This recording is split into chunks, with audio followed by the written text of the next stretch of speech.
Public Research with Daniel Schwartz. Episode 3 with Brandeis University historian Jonathan Sarna. Jonathan Sarna is the Joseph H. and Belle R. Braun Professor of American Jewish History at Brandeis University. He's also the author or editor of more than 30 books. His book, American Judaism, A History, won the Everett Jewish Book of the Year Award in 2004. He's also author of several histories surrounding the Civil War, such as Lincoln and the Jews, and When General Grant Expelled the Jews. In this episode, we discuss the past and future of American Jewish life, as well as the history and nature of anti-Semitism in America.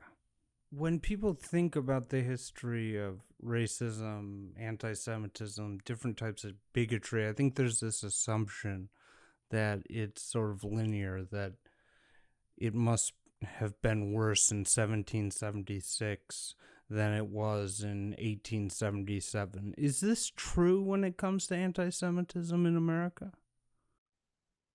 It's certainly not linear. Over and over again, Jews have been surprised by spiking anti-Semitism. They had expected that things were getting better and better, and then they got worse. That happened in the late 1870s. Which is exactly the same time that with the end of Reconstruction, the Jim Crow legislation comes in, and at the same time, we see spiking anti-Semitism and Jews kept out of Coney Island, of Saratoga, and of other hotels, and a real sense that they are unwelcome in places where previously they had been welcome. After World War I, again, an era where there is a great deal of tension and hatred, Jews become the victims of Henry Ford's anti-Semitism, and indeed the interwar years, whether it's Henry Ford or Father Coughlin or quotas at colleges and so on, see a great deal of anti-Semitism. And similarly, I think Jews had seen a decline in anti-Semitism in the years following World War II. Americans didn't want to be like the people we just won a war against. And many thought, I think a younger generation felt that, anti-Semitism was a matter of history, like the old wars of the Protestants versus the Catholics, and that, I think, has made developments in the 21st century particularly surprising and disturbing for some. But against the background of American Jewish history, what we see is periods when anti-Semitism has risen, and it's important to remember that every one of those eras has been a time when there's also been significant hatred, prejudice against other groups as well. In America, Jews in America, unlike in some other countries, are not the only victims or the only outgroup. My understanding is the founders sort of had a curiosity for Judaism. If you look at the, Yale University crest, for instance. There's Hebrew on it. So let me just ask, in sort of a crass way, who was more anti-Semitic, Thomas Jefferson or Father Coughlin? You can find lots of different things in Thomas Jefferson. On the one hand, he has Jewish friends, Jewish correspondents. There's nothing racial about his anti-Semitism or his negative comments on Jews. Indeed, Jefferson was a hero to many Jews precisely because of his promotion of religious liberty. When he studied different religions, and remember, he had very limited sources on Judaism, he felt that the morality of Christianity was of a higher nature than the morality of Judaism. But that didn't apparently impact on his relations with individual Jews, and he was quite willing and indeed eager to see Jews come to the University of Virginia. And that's why Jews honored him. There's a big difference between the view of African Americans that you find in Jefferson, where indeed he did see them as racially inferior, and the view of Jews. Father Coughlin really in the night by the time he's silenced, Father Coughlin is in league with Goebbels and with Nazis. And not only is his anti-Semitism both religious and racial, but he is an apologist for Kristallnacht, for the attacks on Jews known as Crystal Night throughout Germany. He argued Jews deserved it. And I think that many of the followers of Father Coughlin engaged in anti-Jewish violence, and some of them we now know, a recent book showed, really were engaged in anti-American activities. So there's no parallel with Jefferson,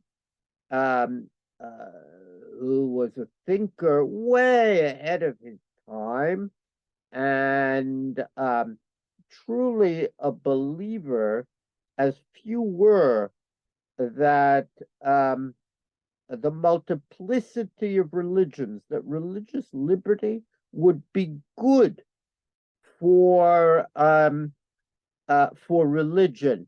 Unlike in politics, when we say united we stand, divided we fall, Jefferson believed that in religion, divided we stand, united we fall. If there's one religion, then if you don't like the state, you don't like the religion. If there are many religions, people will move one to the other. It's not associated with the state. Religion will thrive, as indeed American history has shown. America, even though there's been a decline, America is still the most religious first world country. So Jefferson was much more remarkable, much more advanced, and I think much less anti-Semitic and more willing to learn. One of the earliest figures of prominence who's Jewish in America is Judah P. Benjamin, who's a Louisiana senator and takes up a cabinet role in the Confederacy during the Civil War. Was he a token for the South to sort of prove their tolerance, or was he generally accepted despite being Jewish? I wouldn't look at it that way. Look, when you're a white minority, you embrace every paleface you can. Jews benefited in the South, especially in South Carolina, Louisiana, because they were part of the white minority. Whites knew that they needed them and embraced them as long as they supported the system. Judah Benjamin was not at all unique. There are numerous other Jews who rose up in the Confederacy. There's a man named Myers. Fort Myers in Florida is named for him, who was very high up in the Confederacy. And many political figures in Louisiana were partly Jewish, had Jewish blood, and so on. The truth is that the lines in much of the South were black-white race, and Jews, as long as they conformed, were accepted as white. Judah Benjamin was a genius, really, and I mean, just look at how he started again from nothing in England and how rapidly he rose up to become an important barrister there.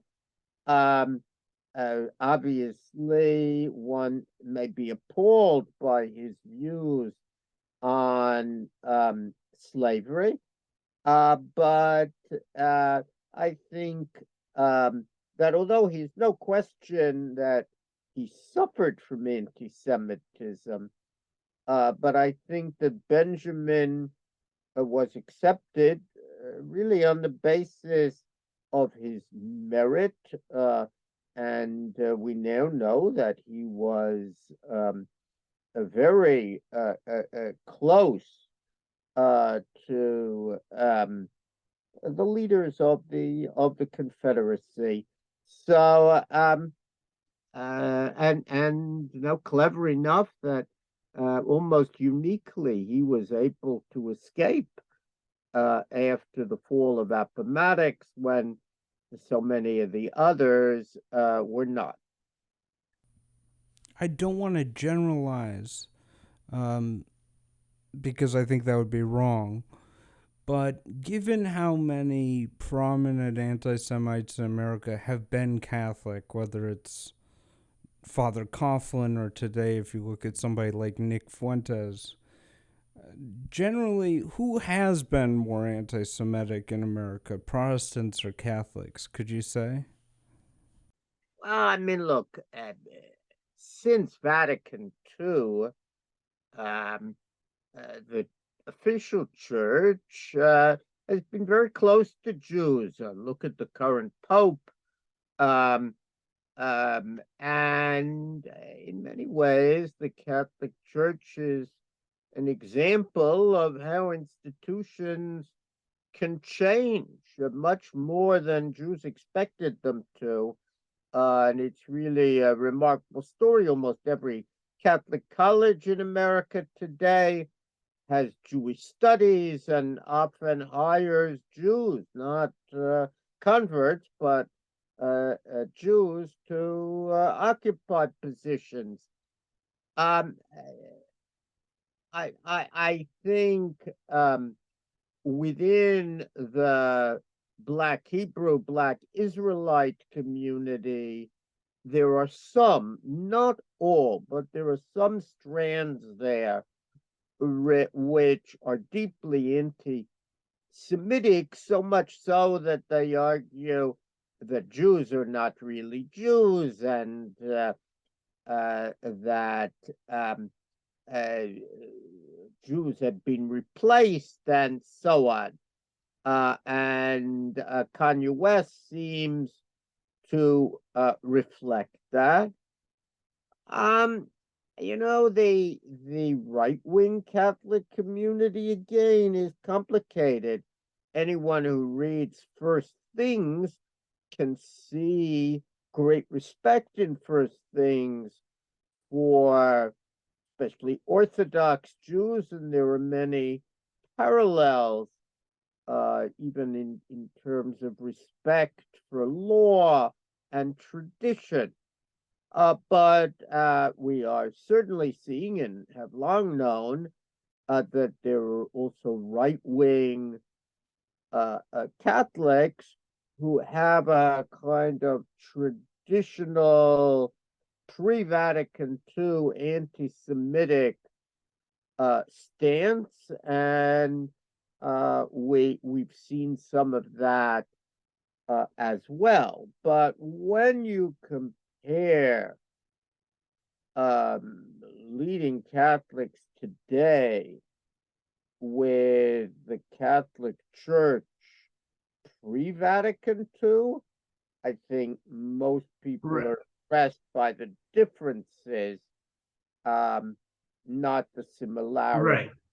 Right. And current Pope is clearly trying to limit the power of older right-wing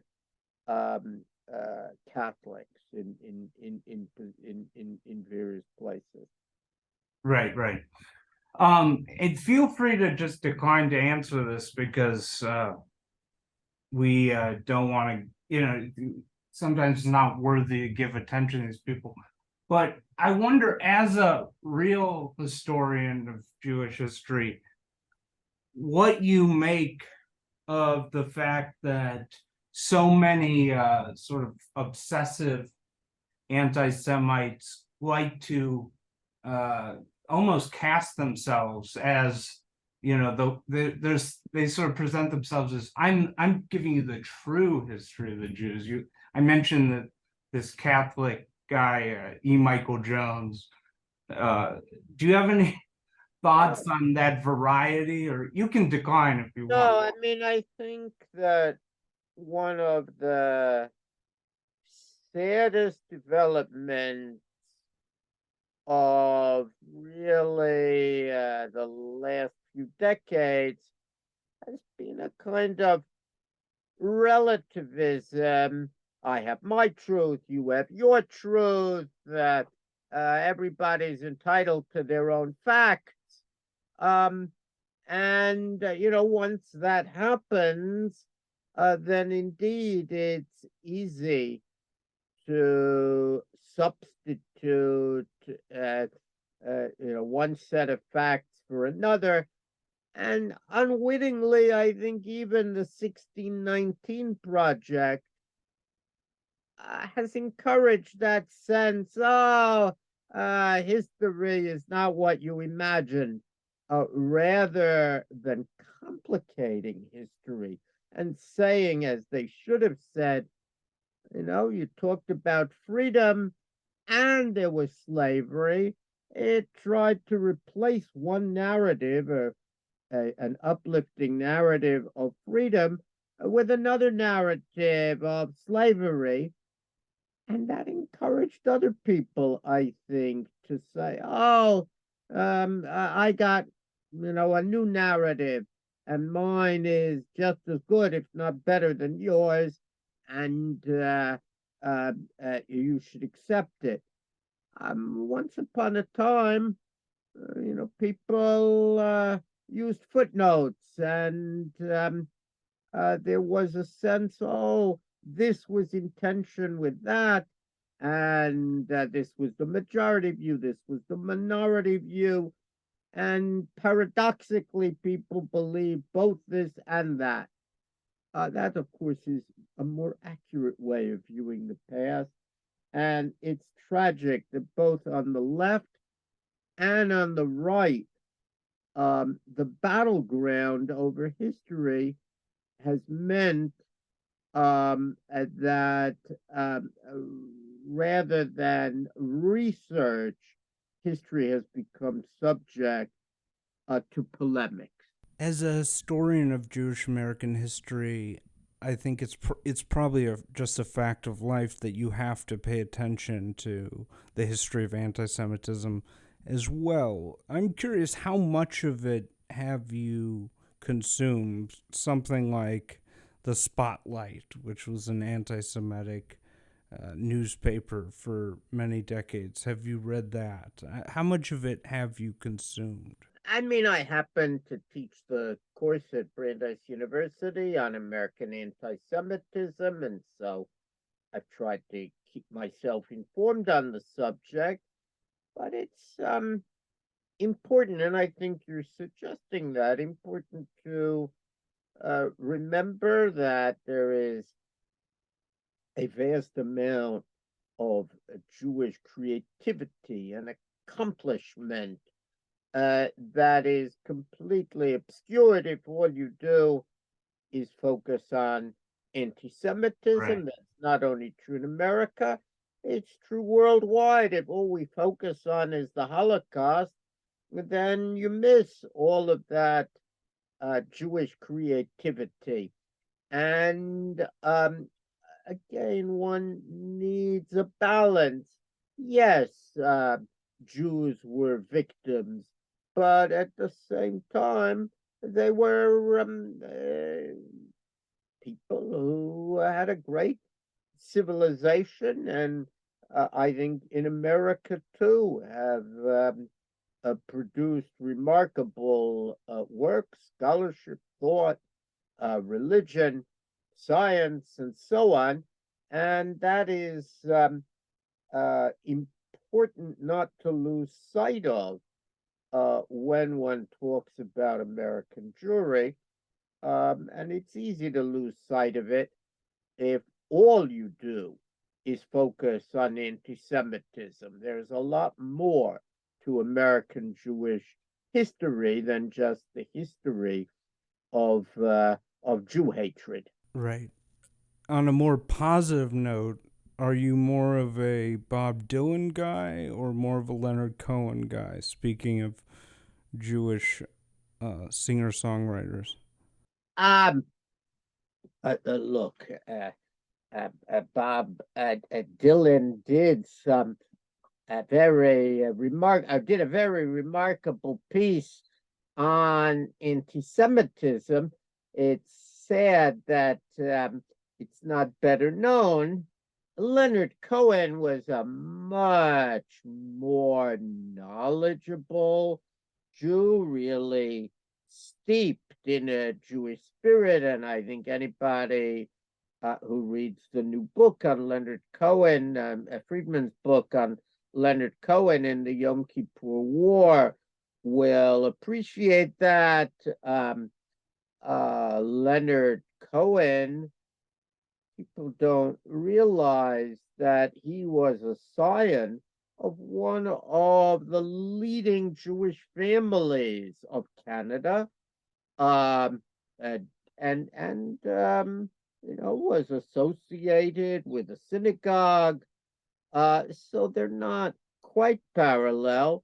Each made a contribution in his own way.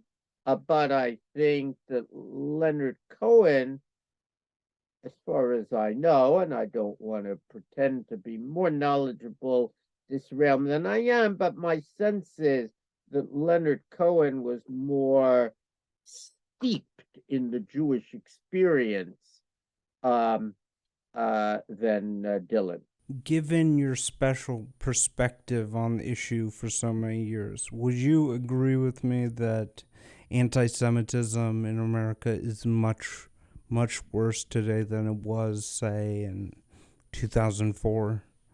No question, by any measure, whether you look at the kinds of anti-Semitic incidents that the Anti-Defamation League counts, you see that rise. But what I think is even more disturbing disturbing is the legitimation of anti-Jewish rhetoric, so much so that it becomes normative and acceptable. We've seen people in Congress make outrageous comments. We see it in mass culture. The anti-Semites have far more followers than there are Jews in the world. And year by year, one has seen these incidents. I see more and more students who report that they personally have experienced anti-Semitism. That was certainly not true 2 decades ago. And of course, anyone who visits a synagogue is aware of security, deep security. And it doesn't matter if it's an Orthodox synagogue, a Reform, a Conservative, a Chabad, they all understand that Jews are under threat and immense amounts of money are being spent on security. It used to be that Jews would see this in Europe and would be amazed. In my synagogue in America, they would say, we don't have any security at all. But of course, since Tree of Life in Pittsburgh, every synagogue understands that it has no option but to have security.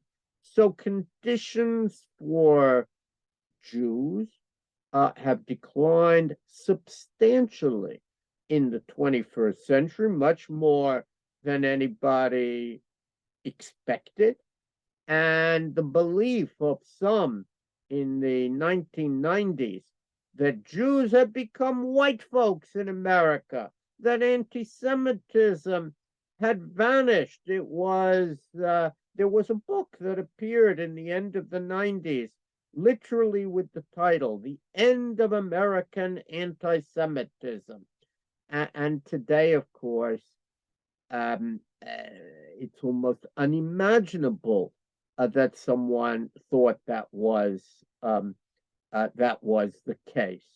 So tragically, really, conditions have gotten worse and not better, and I think that is a matter of very deep concern because it never ends with Jews. In other words, you may see that the hatred focuses on the experience of Jews, but then you realize, oh, and Asians are also experiencing it. And there are deep anti-Black feelings. And what's really going on is a society that is beginning to come apart. And in that respect, I think anti-Semitism is the canary in the mine field, in the coal mine, telling us that there are very great problems in American society that we dare not overlook. You're an eminent historian. You've gone through Civil War archives to write your books. I'm curious, in teaching and writing about anti-Semitism today, how much do you subject yourself to the online forms of it, whether it be Twitter or 4chan, stuff like that? No, I don't actually do that. I'm a historian. I do read articles, reports about what's on contemporary media, but I don't, unless directed, I don't go there myself, uh, I would say that when I personally was targeted and when my university, Jewish students at my university were targeted, then I did spend some time, and it's very deeply frightening to see what's going on there. And you are perfectly right, and I'm glad you provide an opportunity to make the point that the digital revolution has had an enormous impact on the rise of anti-Semitism, because before the digital revolution, yes, there were all sorts of pockets of anti-Semitism and of extremism, but they weren't easily able to communicate with one another. They had to use the mail, it could be tracked. They couldn't coordinate. They couldn't operate the way they do so easily now, thanks to the digital revolution. And the digital revolution, of course, has enormous benefits in many ways, but has been as well a boon to extremists and to small groups that can now join with one another. And of course, we saw that on January 6th, where extremists from lots of different places converged on Washington.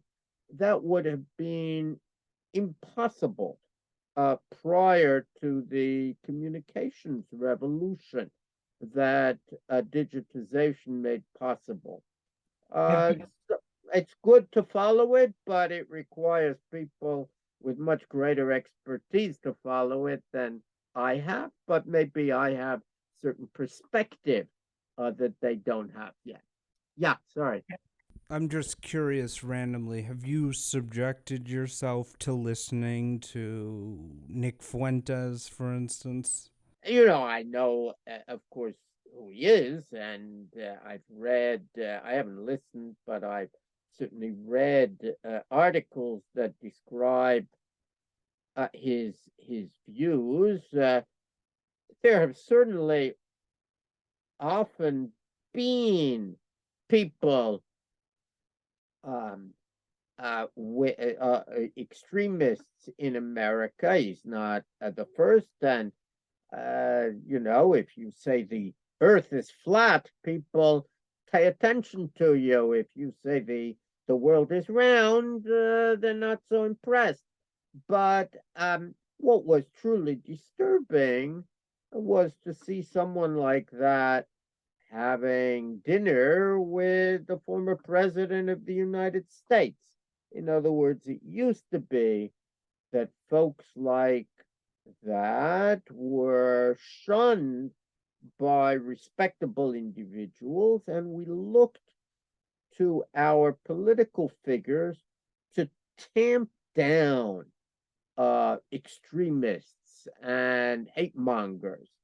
And what I think is disturbing today is that is not going on, and both on the right and on the left, we see a certain apology for hate mongers. Whether it's Marjorie Taylor Greene being given new responsibilities, or Omar on the left, a congresswoman being supported by those on the left. I think it would be better if everyone agreed that extremists and those who promote hatred are marginalized from our culture, rather than finding ways to embrace them.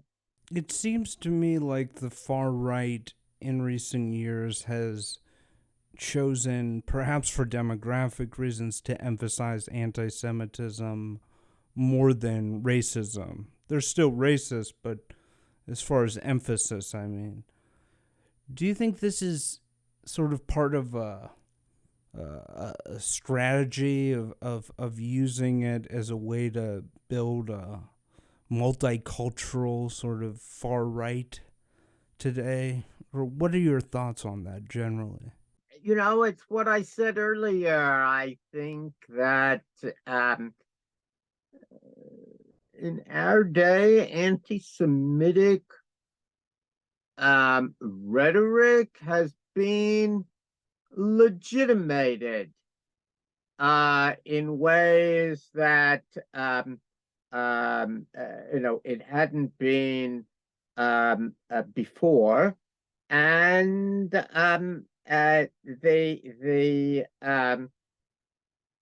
and indeed there are all sorts of people in America today who seem to be attracted to anti-Semitism, believing, I think quite wrongly, that if they go after the Jews, they won't go after us. Rather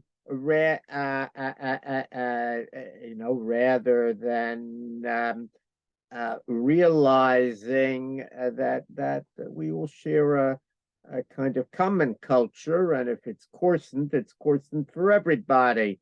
But I do think that many things that once would not have been uttered by respectable people, especially in the wake of World War II, now are. And we saw that with various dog whistles on the right in the last administration.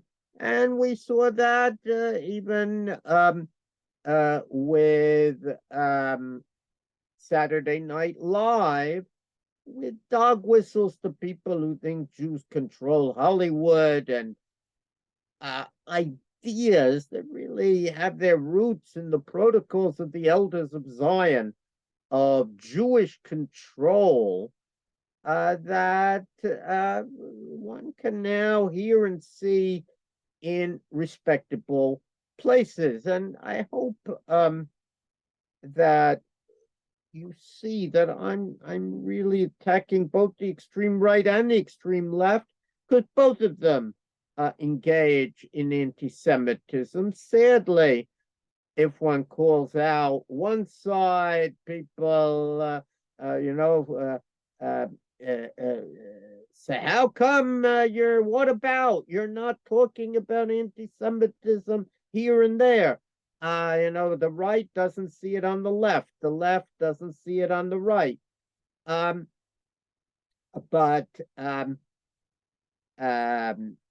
in fact, we're seeing it from both sides. That is one of the features that makes anti-Semitism a little distinctive in America. You've got right-wing anti-Semitism, left-wing anti-Semitism, Islamist anti-Semitism. That's a little different than, say, racism. But nevertheless, I think Jews are contending with that. And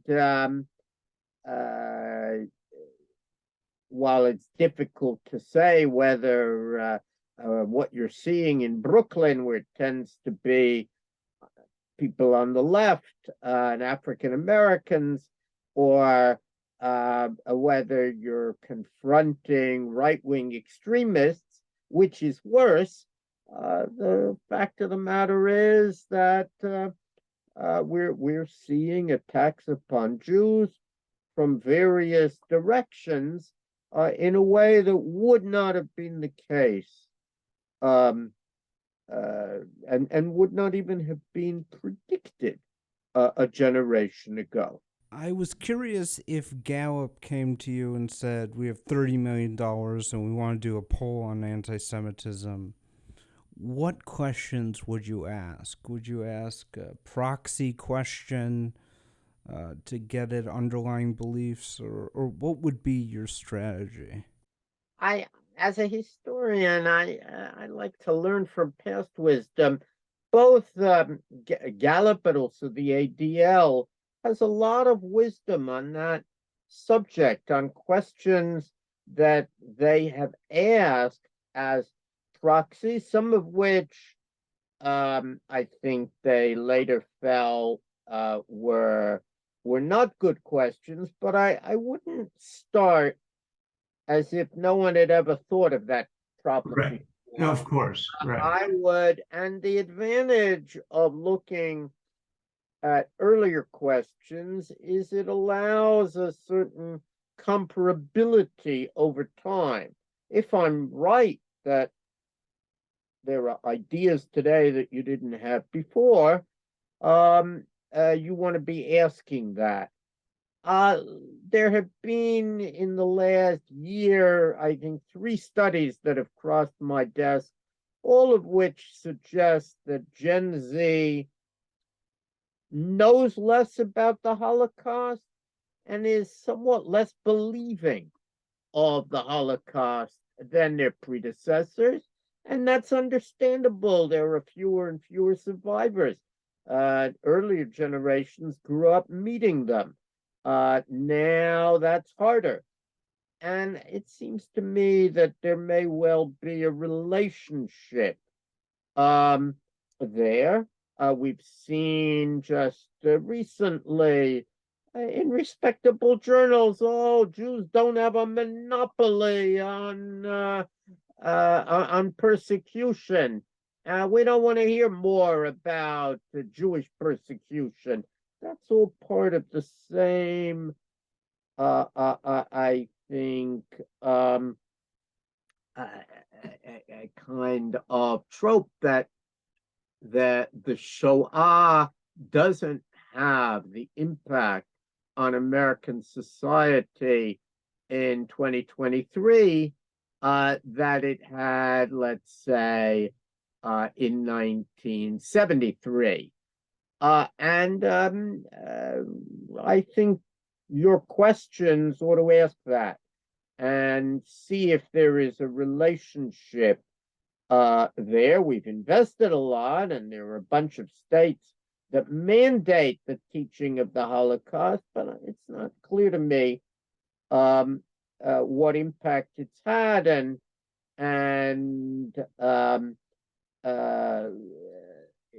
I have simply been impressed at the uniformity of results that as you go generation by generation, the younger folks have more and more doubts and are less and less interested in hearing about the Holocaust, which suggests that the impact is lessened.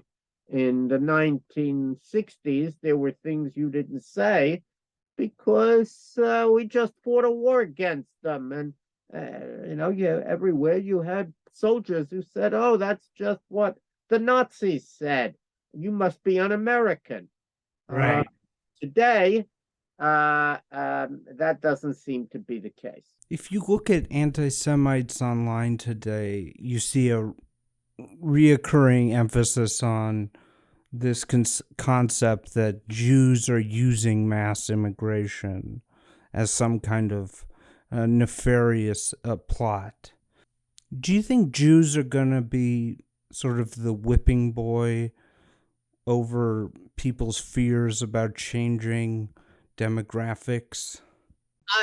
I mean, look, it is certainly true that one of the longest traditions going well back into the 19th century that American Jewish leaders supported free immigration and indeed viewed America, part of America's greatness, as give me your tired, your poor, your huddled masses. That poem was by Emma Lazarus, and she was deeply influenced by Eastern Europe. And I think most Jews realized that had America not admitted the Jews that it did at the turn of the century, the Jewish community would be much, much smaller today than it in fact is. Those Jews would have been murdered, and Jewish civilization would be much weaker. This fear that America is changing by immigration is the oldest fear in the American playbook. In the Alien and Sedition Acts, in the days of John Adams, you had the same idea. Oh, all these Germans are changing America. We have, I think, largely benefited from these changes. I don't apologize. I think optimistically that we've benefited from immigration much more than we've suffered. Think Google and Russian Jewish immigration and its vast impact on high tech. Yes, I think there are ignorant people who will blame Jews, but those people knew that Jews were responsible even before it happened, because Jews are always in charge and responsible from their perspective. Now, there are Jews who I think don't know that history of immigration and support for immigration. It may also be that we confuse support for immigration with a sense that our borders shouldn't be controlled. Those are very different issues. But I do think that there is a very long history of nativist anti-Semitism in America.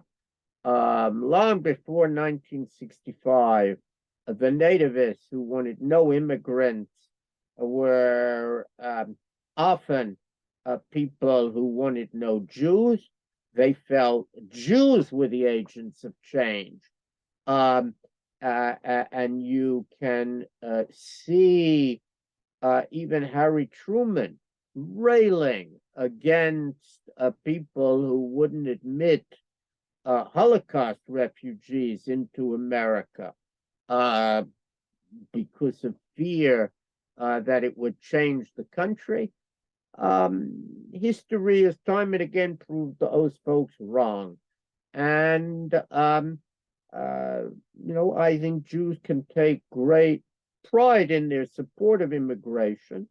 And I think that we are continuing to benefit from many of the newcomers who have come to America's shores, and the fear that America will cease to be white is parallel to earlier fears. America will cease to be Protestant. America will cease to be Christian, and so on. I have more faith in our ability to transform the children of immigrants into good Americans, and I'd much rather invest in teaching the American way to newcomers than in spending money to keep the tired, the poor, those who are eager to work hard and raise themselves up and live in a free country.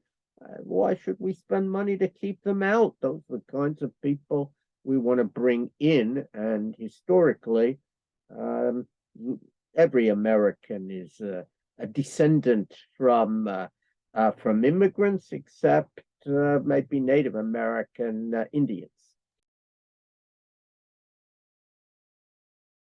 So, I've heard people say before that joke that reading about the Civil War can be sort of addictive. There's something special about the period, the technology, the railroad, the telegraph. Were you a big Civil War buff before you started to write about the period? Hmm, I think any American historian has learned to confront the Civil War, and one of the big themes in American history, really over the last half century, has been the central importance of the Civil War and what happened afterward, almost as if the Civil War was a second American Revolution. I'm a 19th century historian at heart. My doctor was on a 19th century figure, and a lot of my scholarship has focused on the 19th century, even though, yes, I've written from the 17th to the 21st, but still, anyone who works on the 19th century has to look at the Civil War. But I really only began focusing on the Civil War when it became clear that it was going to be the anniversary of the Civil War. Naturally, there were questions about Jews in the Civil War. And initially, my then graduate student, now in his own right, a very distinguished scholar, Adam Mendelsohn, and I thought, let's bring together the best scholarship on Jews in the Civil War, so that it'll be there for people. And that actually proved very successful. And then there was a new series of books, short, smart books in Jewish life, and I agreed to write on General Grant, and that got a lot of attention. And on the basis of that, Mr. Benjamin Chappelle invited me to work with him on Lincoln. But so the Civil War is a kind of period in my scholarship. After I did my third Civil War book, I said, that's it. But in the meantime, Adam Mendelsohn has gone on and just did a book on the Union soldiers, working on a book on the Confederacy. So I think that he's continuing that work, and it turned out that there are very interesting things to say. In 2015, you wrote Lincoln and the Jews. What did you discover about that relationship? I think, and I tried to do this in other work, there's a kind of long history of keeping Jewish history in one silo and general history in another silo. Lots of people who went to Jewish day school studied a Jewish history with Jewish studies, American or world history, otherwise, as if the two had nothing whatsoever to do with one another. Indeed, there was probably a whole generation that grew up learning about Herod the Great, and then in their Jewish class, Hordus, Harasha, the wicked, and they didn't know it was the same person. And wouldn't it have been a much better education had they learned, oh, in this way he was wonderful, in this way terrible, let's learn about complexity, but they never did. So in my work, I have tried to look at the intersection of American and Jewish history. Most people knew a lot about Lincoln, but certainly didn't know anything about Lincoln and the Jews. And I think we're pretty surprised to learn that one could write a whole biography of Abraham Lincoln, 300 pages, through Jewish eyes, looking at his interactions with Jews, and that in many ways, by doing that, one could see how the growing number of Jews in America impacted upon people, including upon Lincoln, and how they responded. In Lincoln's case, he made Jewish friends as they became a part of his world, especially in Illinois. And, that turned out, I think, to be very important. Why wasn't Abraham Lincoln an anti-Semite, like many were at the time, including his predecessor, Buchanan, and his successor, Andrew Johnson? And the answer turned out to be that he knew Jews. He didn't believe a lot of the stereotypes because he said, how can you say that? Look at my friends, and so on. And then it turned out that there were particular episodes where looking at Lincoln through Jewish eyes really illuminated moments in his presidency, or just before, both his election and the whole matter of the chaplaincy and General Grant's order expelling Jews, which he overturned, and on, all the way until his assassination. So by looking at Lincoln through Jewish eyes, we illuminated Lincoln, but also added an interesting chapter to American Jewish history. And I think it underscores my sense that to do American Jewish history, you have to know American history, you have to know Jewish history, and of course, American Jewish history as the link between them. So methodologically, it justified kind of looking at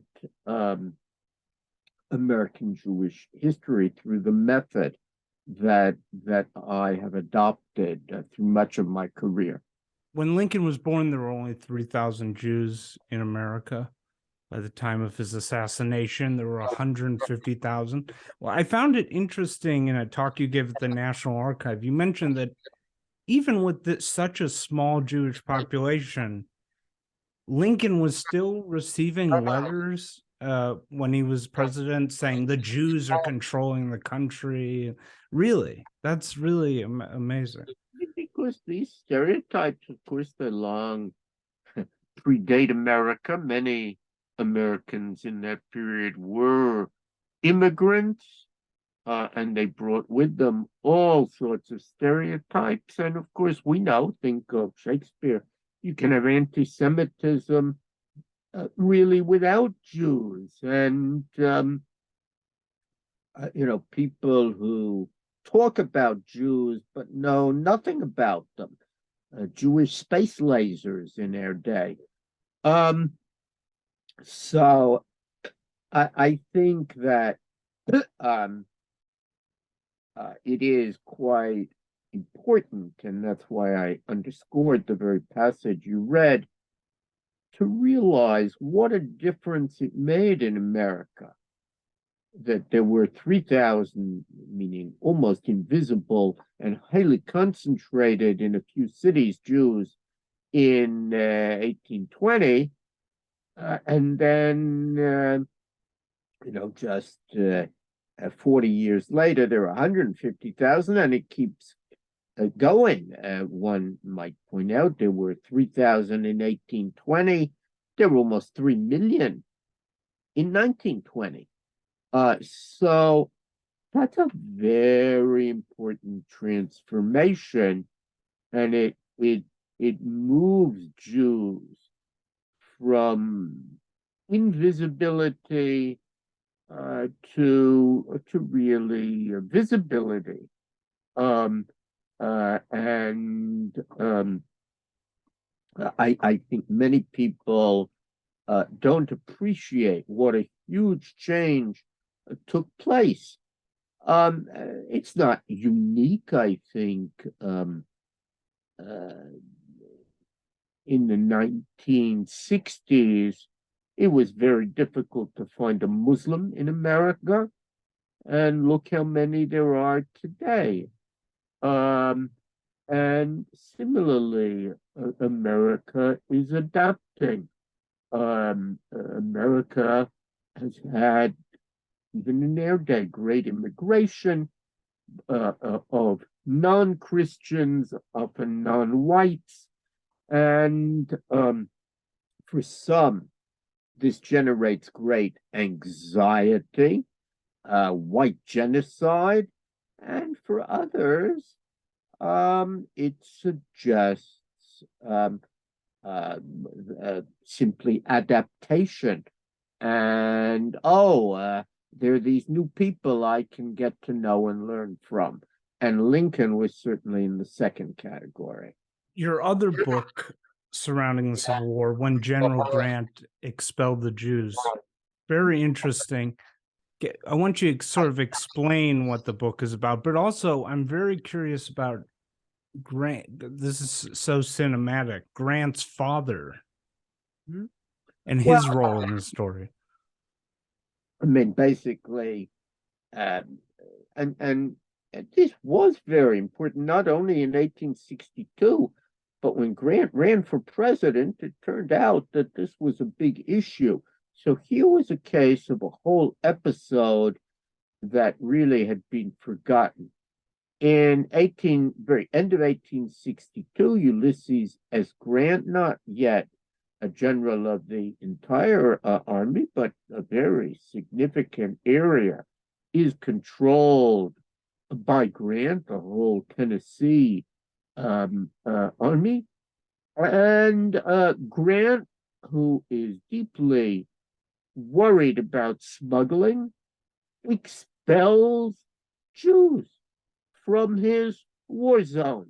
He issues General Orders number 11, which expels Jews, all Jews, not just smugglers, but all Jews from the area under his control. That's the most anti-Semitic incident in all of American history. And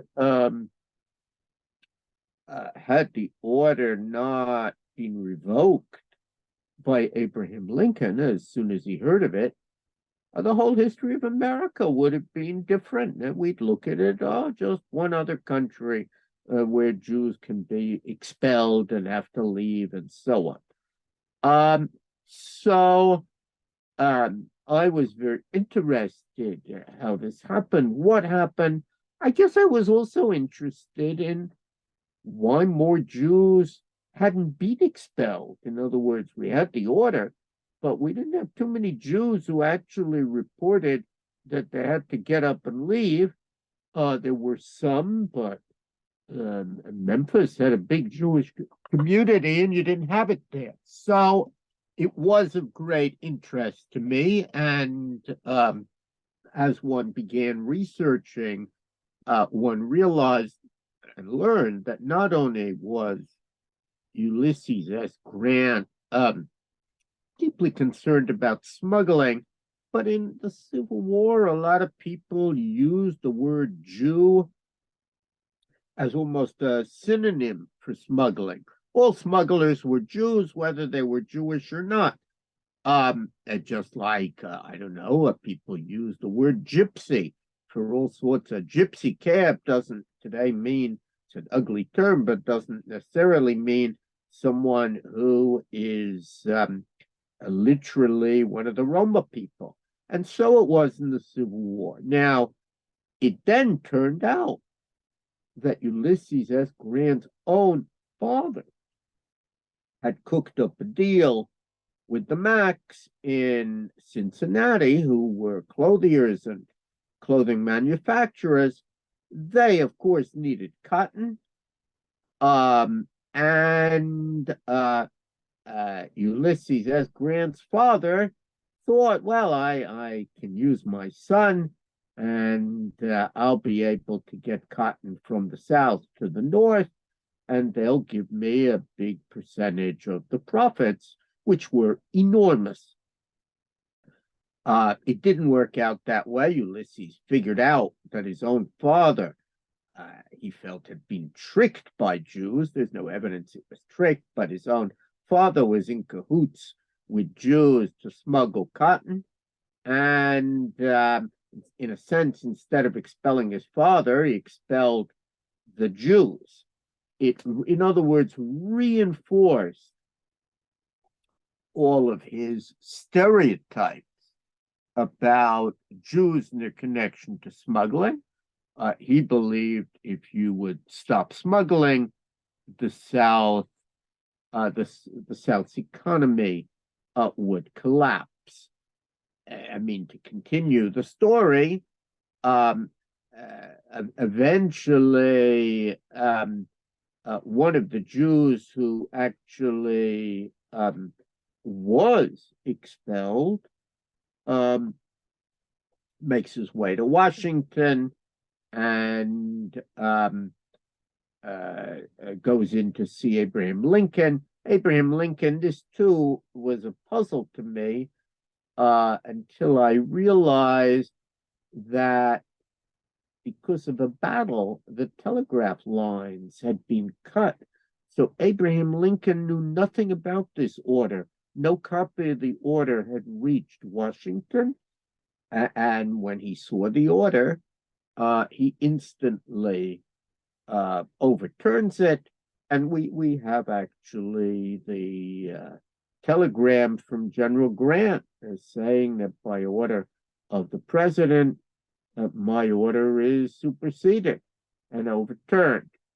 But many aspects of the story were important. And then when Grant ran for president, there was a question, would a man who issued that kind of order be fit to be president of the United States?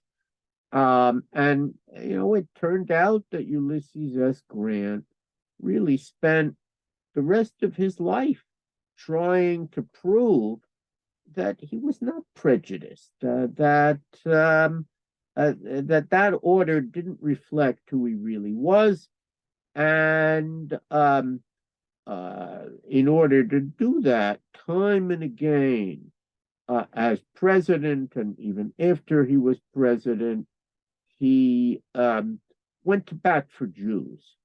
He appointed Jews, he protested oppression of Jews, and so on. And amazingly, this man who had been condemned as a Haman in 1862, as someone who wanted to destroy the Jews, like Haman in the book of Esther, by the time he dies, the Jewish community views him really as a hero, as someone who had been a true penitent, not just in his words, but in his deeds, and someone who they saw as a friend.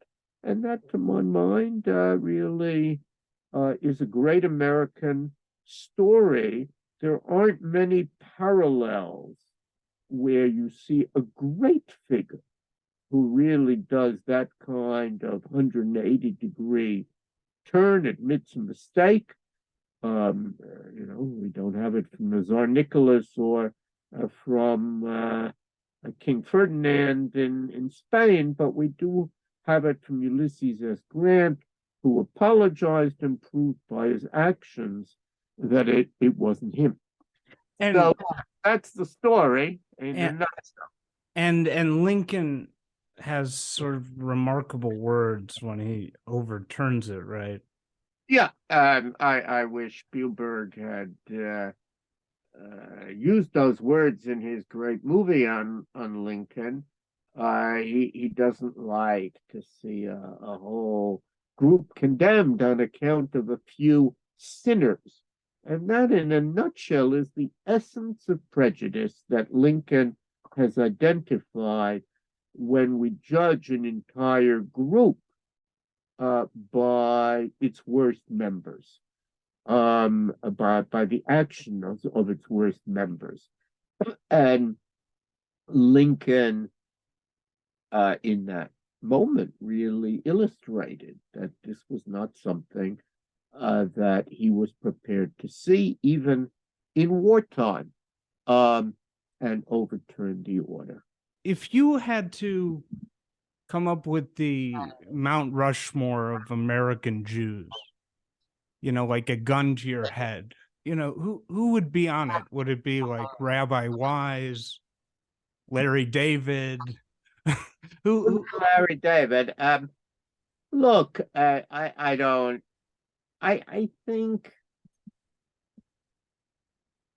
I am impressed by the two great religious builders of the 19th century, Isaac Mayer Wise and Isaac Leeser, and there's no doubt not only that they had a great impact, but the amount of energy they expended to transform the American Jewish community, which was growing very rapidly in their lifetime. And I'm particularly impressed at how they harnessed new technology, whether it's the railroad or the greatly improved printing presses, really to strengthen American Jewish life. So in the 19th century, they are very great figures. As we move into the 20th century, there are different sets of figures who do very remarkable things. I mean, in the post-World War II era, one cannot but be deeply impressed with the Lubavitcher Rebbe, with Menachem Mendel Schneerson, who comes to America as a refugee, really, and people thought, oh, these old European rabbis, they'll at least be able to live in America. They'll get a decent funeral. And this today, you can't go to any city without seeing Chabad. And that's very remarkable. And we have not fully appreciated all that they have done. Obviously, Stephen Wise, earlier figure in the first half of the 20th century, Henrietta Zold, looking at women and organizing the largest Zionist organization in the world at that time. And really, although Israelis don't know it, you can actually see the impact of Henrietta Zold to this day. The health sector in Israel is the only sector where Jews and Arabs work side by side. And that has everything to do with Henrietta Zold and Hadassah. So there are many, it seems to me, great figures. I don't know, how one would decide who belongs on Mount Sinai, but I do think American Jewry has been fortunate in some of the leaders that it has had. And part of the great story of American Jewish history is how under freedom, without the kind of persecutions and restrictive legislation of Europe, what Jews were able to accomplish. I'm not saying that America has had zero anti-Semitism. That's ridiculous. And we see it in our own day. But when we see it in our own day, we also see the government the government condemning it, stamping it out. We now even have an ambassador who fights anti-Semitism. That certainly was not the case in Russia, where Jews knew that the government was their enemy. So, I think that American Jewish history has much to teach, not only American Jews, but Americans generally, and much to teach in terms of world Jewish history. I'm curious, what history films have moved you the most? Have been great films, and you mentioned them, whether it's Exodus, and the impact of Exodus today. I know it's much criticized, but the impact, it shaped a generation, and there are things in Exodus that a lot of Americans know, and they know it from Exodus. Like the story, which turns out not to be true, that the king of Denmark put on a yellow star in order to protest Nazi rule. He did try and save Jews in Denmark, no question about it, but didn't actually put on a star. But Exodus said he did, and that story is widely known. And the image of the state of Israel was very much shaped by Exodus. Schindler's List was similarly a remarkable film in reminding a later generation of the horrors of the Holocaust, although I think it's too easy to focus on a small number of heroes. Disproportionate attention paid, whereas the real story, tragically, is the story of people's inhumanity, and sometimes the story of how neighbors actually went to attack their own neighbors because they were Jewish and because it was suddenly allowed. So, but I'm nevertheless for non-Jewish Americans. Schindler's List is an entree to the Holocaust. I'm not a big, as I said, movie person either. I probably am not the best person to talk about that. Yeah. Random question. I just was reading a book about Leonard Cohen during the Yom Kippur War by Maddie Friedman. I'm curious, during the 6-Day War and the Yom Kippur War, I assume you were in the States. I'm just curious, was there real nervousness that Israel was going to be totally wiped out, or what was the attitude? Not only was there nervousness, but good reason for it.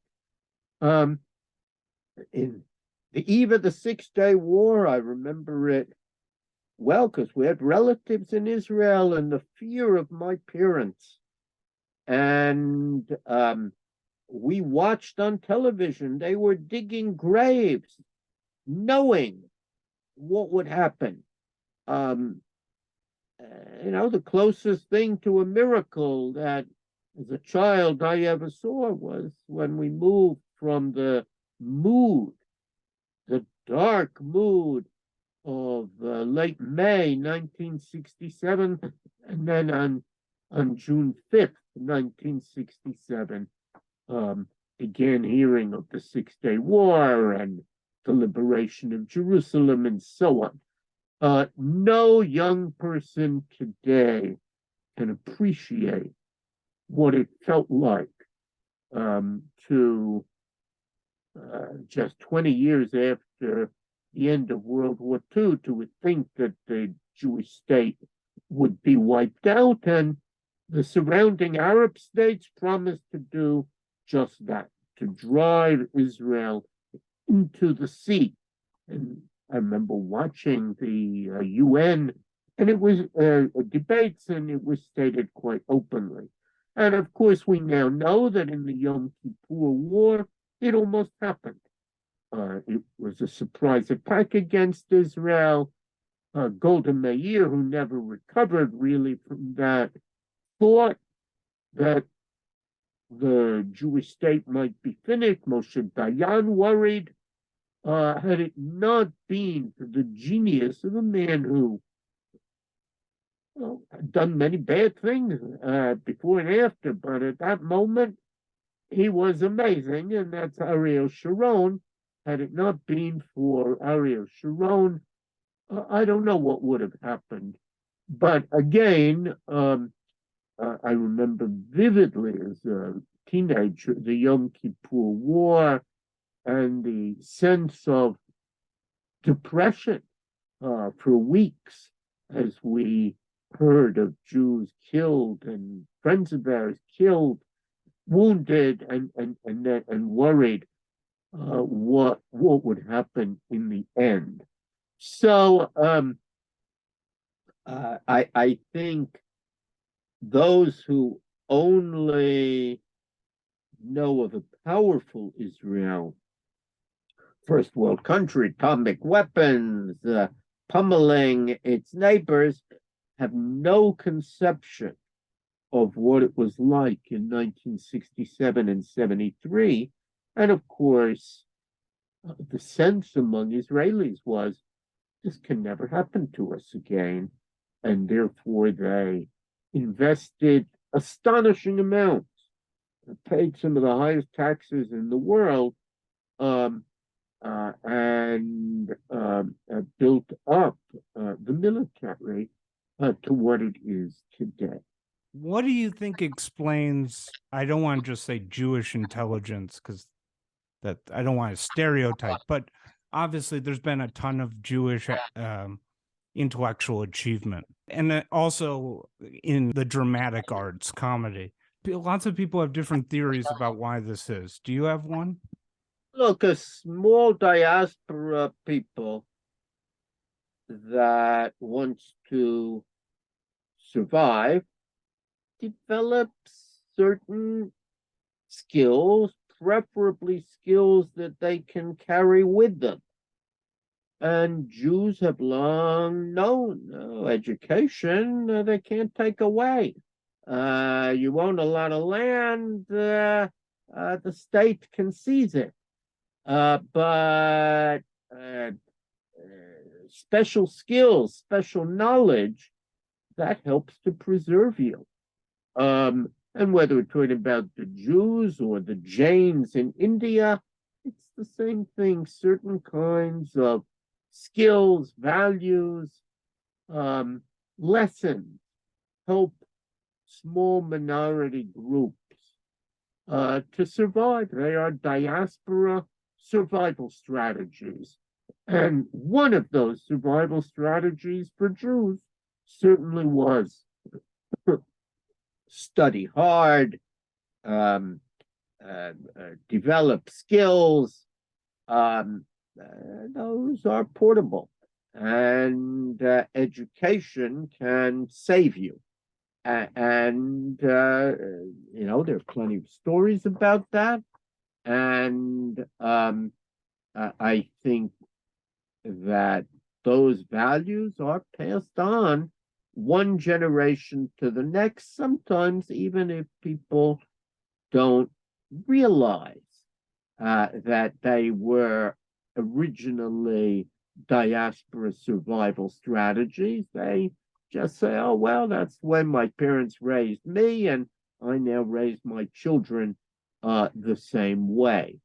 But a historian looking at the long view, I think, comes to understand that these were survival strategies.